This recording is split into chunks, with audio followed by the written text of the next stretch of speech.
end to this illusory mind, complete enlightenment can be sought.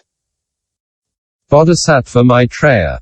Then Bodhisattva Maitreya rose from his seat in the midst of the assembly, prostrated himself at the feet of the Buddha, circled the Buddha 3 times to the right, knelt down, joined his palms, and said, "O world-honored one of great compassion, you have opened wide the secret treasure for bodhisattvas and have caused the great assembly to deeply awaken from cyclic existence and distinguish between the erroneous and the correct.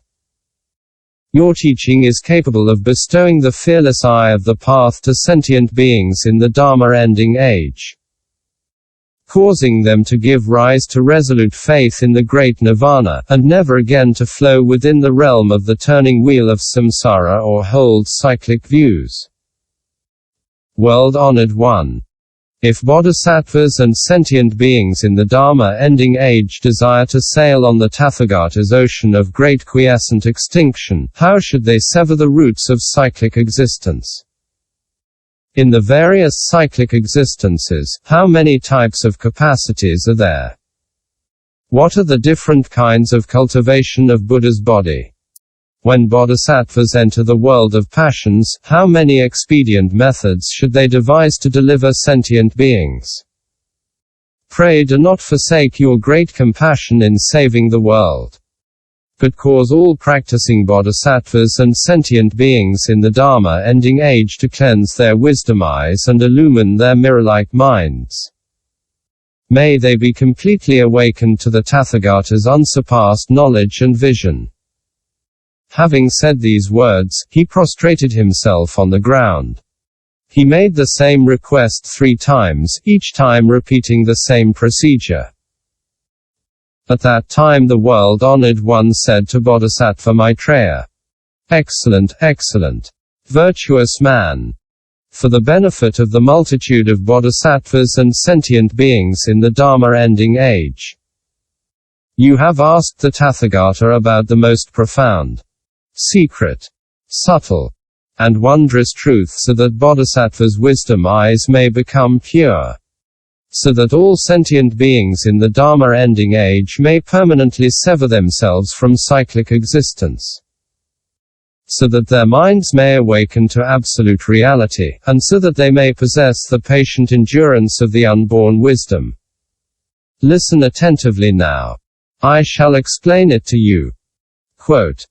Hearing this, Bodhisattva Maitreya was filled with joy and listened silently along with the assembly.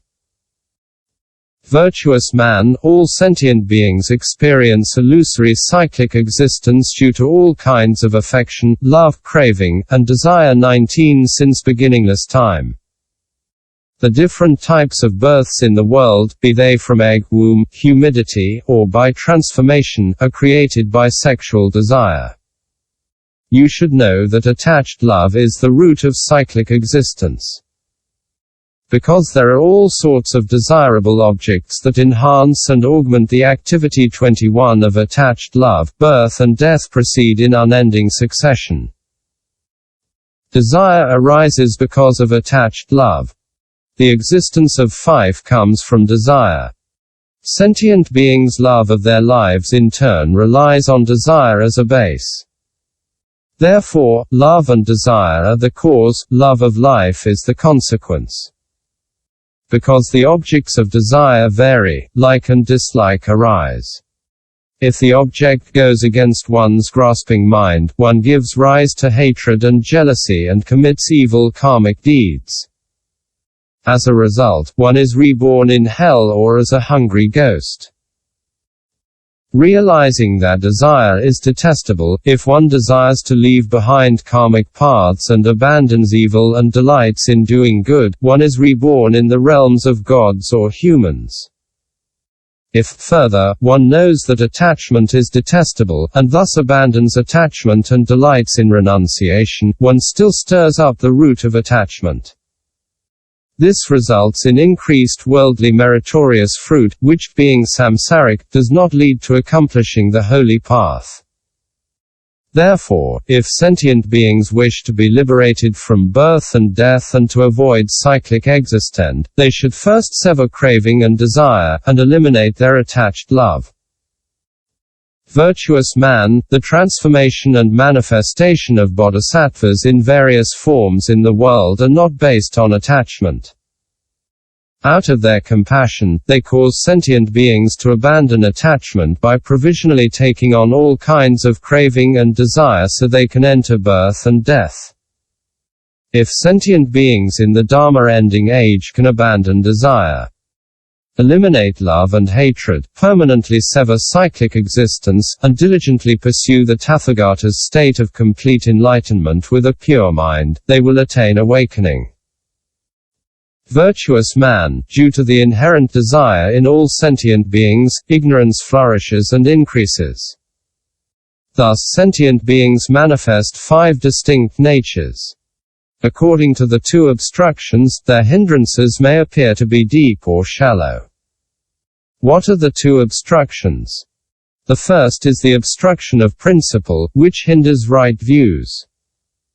The second is the obstruction of phenomena, which perpetuates birth and death. What are the 5 distinct natures? 24 Virtuous man, sentient beings who have not eliminated and extinguished these 2 obstructions are called those who have not attained Buddhahood. Sentient beings who have permanently abandoned craving and desire and have eliminated the obstruction of phenomena, but not the obstruction of principle, can only be enlightened as Srakas or Pratyeka Buddhas. They are unable to manifest and abide in the realm of bodhisattvas. Virtuous man. If sentient beings in the Dharma Ending Age desire to sail on the Tathagata's great ocean of complete enlightenment, they should first vow to practice with diligence and sever the 2 obstructions. When these 2 obstructions have been subdued, they will be able to awaken to the realm of bodhisattvas. If the obstructions of principle and phenomena are permanently severed, they will enter into the subtle and wondrous complete enlightenment of Tathagatas and consummate bodhi and great nirvana. Virtuous man, all sentient beings intrinsically actualize complete enlightenment. If they meet a good teacher and can rely on his Dharma practice of the causal ground, their karmic routes for attainments will be either gradual or sudden. However, if they come across the Tathagata's unsurpassable body and engage in the correct path of practice, they will attain Buddhahood whether they are of great or small karmic roots. If sentient beings, though they seek a good teacher, meet one with erroneous views, they will not gain correct awakening. These people are called ones of outer path nature. This fault is due to the teacher and not to sentient beings. The above are the 5 distinct natures of sentient beings. Virtuous man. With great compassionate expedient methods. A bodhisattva enters the world to extend and mature the mind _ofl the _e6t_ene_dhe manifests in various forms amidst favorable or adverse situations so that he may work together with sentient beings in order to guide them to Buddhahood. In so doing, he relies entirely on the power of his pure vows made since beginningless time.